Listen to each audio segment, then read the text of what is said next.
Imaginons deux personnes, Damien et Kevin, qui reçoivent chacun une maison identique de leurs parents respectifs. Kevin y construit un terrain de tennis et s'adonne à son loisir favori. Damien cultive des légumes, les vend et s'enrichit. Kevin ne travaille pas et n'a plus de ressources. Il va bénéficier d'allocations de chômage financées, entre autres, par les impôts de Damien.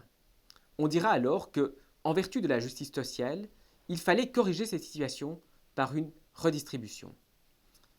Il faut rendre justice à Kevin. Damien doit aider, par ses impôts redistribués par l'État, Kevin à continuer à vivre. S'agit-il réellement ici d'un problème de justice?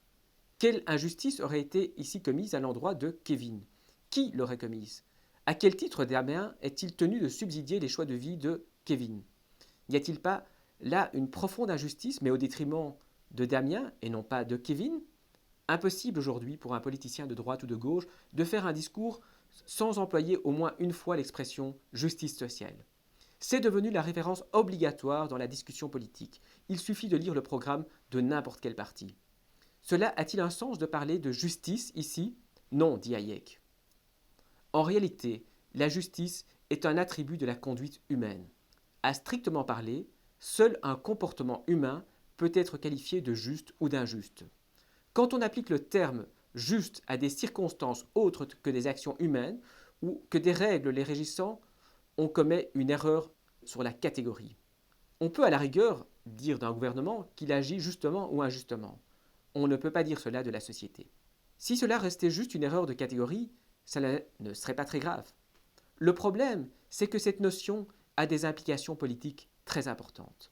Les hommes et femmes politiques consacrent la majorité de leurs efforts à réaliser une société répondant aux exigences de la justice sociale, grâce à des aides, des subsides, des privilèges, des mesures correctrices en tout genre, etc. Ce faisant, on voit augmenter la dépendance des individus et des groupes à l'égard du pouvoir qui prend alors progressivement la forme d'une économie planifiée. En effet, la justice sociale ne peut avoir de signification que dans une économie dirigée ou commandée. Pourquoi? Parce qu'elle suppose au départ que les gens soient guidés par des dirigeants et des instructions afin de rétablir cette justice. Elle suppose que les politiciens soient des magistrats, redresseurs de tort. Hayek fait ensuite remarquer que l'adjectif social est un mot fouine. Que veut-il dire au moyen de ce néologisme? La fouine est un petit animal qui s'attaque aux œufs du nid de manière très particulière. Elle les transperce et les gobe en l'absence des parents. En rentrant au nid, la maman oiseau ne réalise pas immédiatement que son œuf a été vidé de toute substance. À la base, le mot social n'a pas de sens bien défini. À l'origine, il devait avoir un sens clair, à savoir ce qui appartient à la société. En ce sens-là, la justice est sociale, car c'est un phénomène social. Mais parler de justice sociale, c'est commettre un pléonasme. Mais le mot social, en vertu de certaines idées, est devenu ce qu'il faut imposer à la société. Ensuite, le mot social est devenu synonyme de moral ou tout simplement de bon. C'est donc devenu un mot fouine, un mot qui vide de sens tous les mots auxquels il est accolé. On parle de progrès social, de démocratie sociale, de questions sociales, de politique sociale, d'économie sociale de marché, d'état social, de droit social, etc. Ce faisant, on vide ces mots de toute signification. L'addition de l'adjectif social les rend susceptibles de signifier presque n'importe quoi de désirable. Actuellement, on peut dire la même chose du mot durable. C'est aussi un mot fouine accolé à peu près à n'importe quoi. En vertu de la théorie de la justice sociale, de nombreux politiciens ont considéré justifié de traiter les gens différemment, c'est-à-dire de commettre des injustices afin, pense-t-il, de redresser des situations injustes. Le grand objectif est de parvenir à l'égalité des situations matérielles. Pour parvenir à l'idéal d'égalisation des conditions, les politiciens en sont venus à nier le principe même d'égalité des normes que le gouvernement est tenu d'imposer à tous dans une société libre. Hayek est néanmoins pour l'octroi d'un minimum d'existence aux plus démunis. À la rigueur, on peut accepter une politique redistributive, mais alors pas pour des raisons de justice, mais dans un objectif de solidarité. On redistribue non pour réparer une prétendue injustice, mais par souci d'assurer à chacun une existence digne.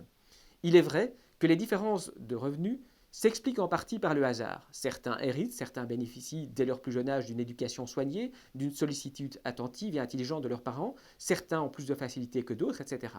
Mais ces facteurs qui tiennent du hasard ne jouent que pour une part limitée dans le destin professionnel des personnes.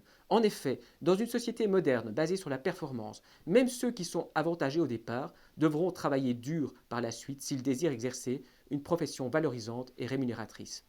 Par ailleurs, les taux d'imposition très élevés et les droits de succession très lourds font généralement fondre les patrimoines et, si on met de côté les cas exceptionnels des très grandes fortunes, empêchent leur transmission au-delà d'une ou deux générations. La vérité, c'est que les différences de revenus s'expliquent surtout et avant tout par des choix témoignant de la seule volonté des individus. Certains ont beaucoup travaillé pour acquérir titres, compétences et diplômes.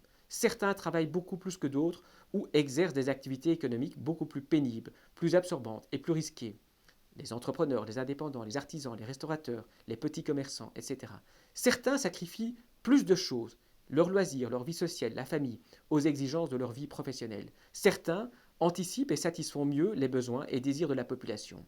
Certains testent, imaginent, inventent, etc. Ces gens, en gagnant de l'argent, ne se rendent coupables d'aucune injustice vis-à-vis de la société. L'injustice, c'est plutôt celle consistant à taxer aussi lourdement qu'on ne le fait dans nos pays, ces créateurs de richesses.